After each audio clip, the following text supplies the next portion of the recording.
du fil un jeune homme qui sera candidat pour le ciel aussi. Il n'est pas dans notre studio car il est à Monaco. Nous saluons Monaco. Il s'appelle Tristan Passé et lui aussi est passé, sans aucun jeu de mots, un peu lourd, pardon, par Debout la République, le mouvement que préside Nicolas Dupont-Aignan. Vous êtes avec nous, Tristan Passé? Oui, bonsoir. Bonsoir. Alors vous aussi, vous prenez une part très active. Je dois dire que nous ne connaissons pas encore très bien, mais je suis admiratif alors que vous êtes extrêmement jeune père de famille. Je crois que vous venez d'avoir une fille. Une petite fille, tout à fait. Votre première. Eh oui. Vous avez 30 ans, 35 ans, je 33, sais pas. 33 ans. Bon. Et vous avez déjà un parcours politique nourri et vous avez notamment été l'un des responsables de DLR dans les Alpes-Maritimes, je ne me trompe pas? Tout à fait. J'ai été délégué cantonal pour la commune de Beausoleil, qui est une petite commune qui regroupe un canton du même nom, voisine de Monaco. Et en fait, je me suis retrouvé donc responsable de ce secteur 2008-2009, notamment pour les européennes, où j'étais responsable de scruter les élections et faire connaître DLR, faire l'affichage. En DLR, il faut dire Debout la République que préside Nicolas Dupont-Aignan. Mais alors, vous l'avez quitté pourquoi? D'abord, qu'est-ce qui vous y a attiré? Et ensuite, pourquoi n'êtes-vous pas resté? Eh bien, j'ai toujours été, on va dire, de sentiments souverainistes et égoïstes. Et donc, du coup, j'ai toujours cherché un mouvement qui pouvait se rapprocher de mes idées. Alors, bon, à un moment, il y a eu le RPF de Pascal Villiers, dont vous avez fait partie. Mais malheureusement, ça a fait pchit. Et puis en 2002, le pôle républicain, pareil, ça n'a pas donné beaucoup de suite. Et là, vous y en étiez également. Oui, écoutez, n'accumulons pas les déconvenus parce que c'est de mauvais augure. En 2007, pour le présidentiel, j'étais à Paris à l'époque étudiant, et puis je connaissais un petit peu Dupont-Aignan par des articles dans le Figaro où il avait fait connaître son petit mouvement au sein de l'UMP. Oui. Et puis il avait fait un petit coup de force au sein de l'UMP en disant voilà, je vais me séparer de l'UMP. Et puis il avait fait un petit meeting à Paris qui était assez discret où j'avais été en tant que simple observateur. Et puis j'avais tout de suite accroché. Parce que j'ai vu des gens qui étaient de diverses chapelles, souverainisto, patriotico-nationalistes, et qui trouvaient que Dupont-Aignan, même si c'était pas forcément leur courant politique, avait un espèce d'élan qui pouvait aller loin. Et puis bon, malheureusement, ça n'a pas donné quelque chose au présidentiel. Et puis après 2009, bon là, je me suis carrément engagé donc en 2008 dans ce mouvement, après les présidentielles. Et puis j'ai rapidement essayé d'avoir des petites responsabilités à mon petit niveau local, pour faire un peu bouger les choses. Et bon, puis finalement, j'y ai trouvé au début ce qui me convenait, et notamment des slogans que je ne trouvais pas dans beaucoup d'autres mouvements, notamment sur le retrait de l'OTAN, sur non à l'euro, non à la Commission européenne, des choses comme ça. À vous, on peut dire que vous n'êtes pas convaincu par l'euro-atlantisme, ni par l'euro, ni par l'Europe supranationale, ni par l'atlantisme. Exactement. Et puis donc, bon, ben voilà. Vous avez fait partie un temps aussi d'égalité et réconciliation, tout à fait, dirigé à la Soral.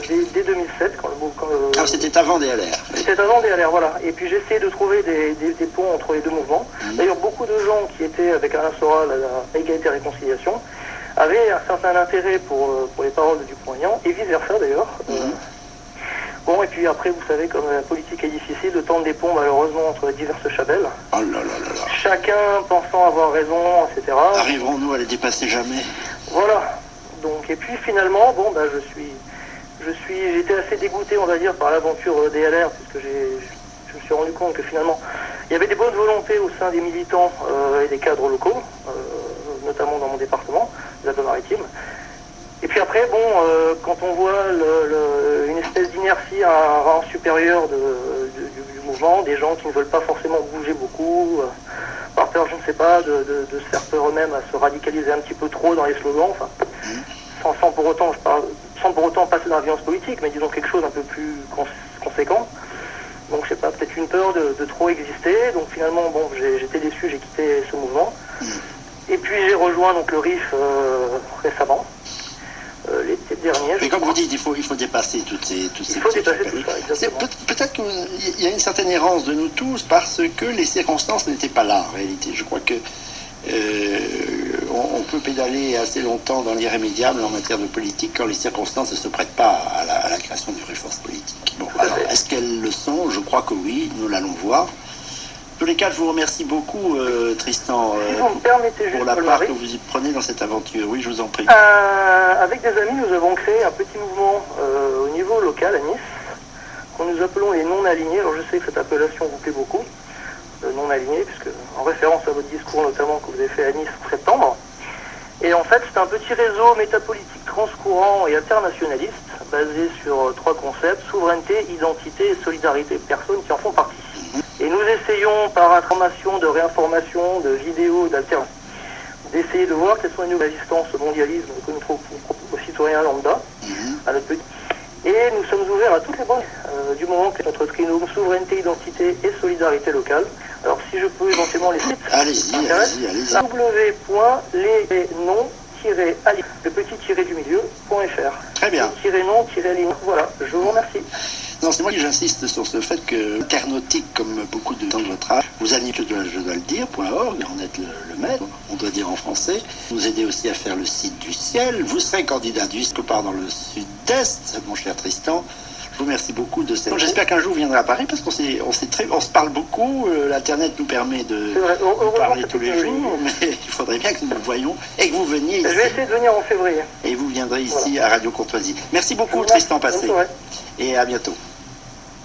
Donc voilà, c'est un exemple assez proche du vôtre d'ailleurs. Enfin, vous n'avez pas été aussi